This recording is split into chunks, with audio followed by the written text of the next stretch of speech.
The Chinese government depends on repression to stay in power. As a result, it views the defense of human rights as an existential threat. But because China is determined to prevent criticism, it also increasingly poses an existential threat to the rights of people everywhere. Now, the Chinese people are like everyone else. They want the right to live freely and in dignity.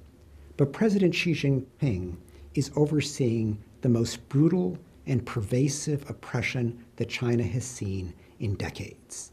Civic groups are being shut down. Independent journalism is no more. Online conversation has been curtailed. Freedom for the people of Hong Kong is being challenged.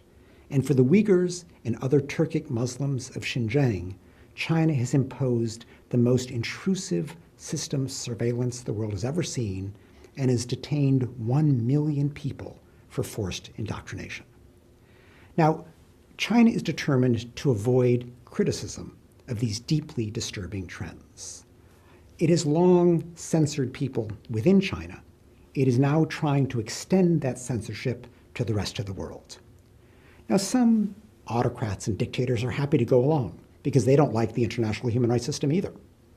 Some powerful governments that could stand up to China have been too divided or distracted. Other governments have been willing to be bought off, such as by China's Belt and Road Initiative. And China is quite willing to use money to force censorship, whether of governments or businesses, by threatening to deny them access to the Chinese market, which represents some 16% of the world economy. The voice of the United Nations on human rights has also been a major target of China, and with considerable success. UN Secretary General Antonio Guterres refuses to publicly seek an end to the mass detention of Turkic Muslims in Xinjiang. At the UN Human Rights Council in Geneva, China routinely opposes virtually any human rights initiative that firmly criticizes a particular government. At UN headquarters in New York, China is determined to avoid discussion of its misconduct in Xinjiang.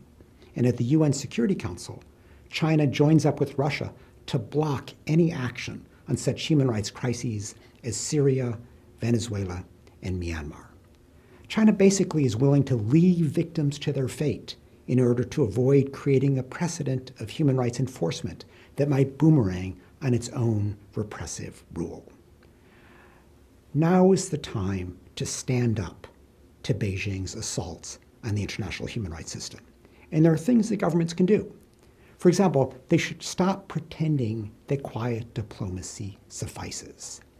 If leaders visiting Chinese officials cannot be heard by the Chinese people, the real engines of change, their interventions are not going to make any difference at all. It's important to avoid double standards for China. For example, the world rightly criticized Trump when he appallingly separated children from their families on the US-Mexican border. Why not also stand up to Beijing when it forcibly separates children from their families in Xinjiang? And it's important to stand up to China's divide and conquer strategy. Governments should band together to challenge Beijing's repression. China cannot stand up to the entire world all at once. The bottom line is, now is the time to resist China's assaults on the international human rights system. Decades of progress on human rights are at stake. So is our future.